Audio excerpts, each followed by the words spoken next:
Hey guys, in today's lecture, we'll be talking various domains and application areas of IoT.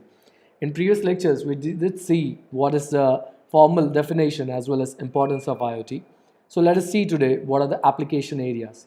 But before that, IoT has some various names. So you'd have heard M2M, which is machine to machine, Cisco Systems, which is a leading company in networking and all. They are named this as Internet of Everything. There is the definition or the name which is known as world size web, and the Terminator movie said is Skynet. So there are a lot of definitions in there, but what are the key application areas? So let us see. So basically, when I summarize these things, the things which are connected right now are right now listed here. IoT is much more than this, but because you are a naive user, this course is for beginners. So I've taken the application areas which you would understand. So security, so basically we can have an IoT based security system, a surveillance system which is an automated one, or maybe data preservation system. Payment methods such as POS or payment gateways, you would have heard about already upcoming thing as in Amazon Go by the time this course is launched. Health has the different applications such as telemedics, remote monitoring, remote diagnosis, and remote medical services.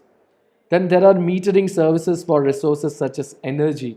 So we can meter water, electricity, cab, etc. in order to save energy as well as effectively use it. Then there is, with all this, there is remote access, remote control, remote maintenance of different sensors, traffics, different devices, different mechanisms such as lifts, elevators. And then there is manufacturing services as well as, which is automation and all. So these are the domains which are everyday usage domains which will work better, effective, smart with the help of IoT. And not only that, there are some numbers which I want to share here. By this time when I'm delivering this lecture, there are about 10 billion devices wherein we can say 1.5 device per person, which is an IoT device. By the year 2020, it will turn up into 50 billion devices. So this will scale up to 8 per person.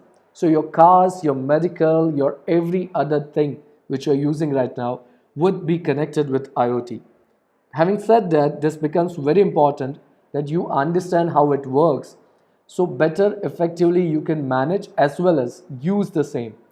So in further lectures, we will also see various security challenges posed with the IoT as well as some applications in the term of articles which you can read further.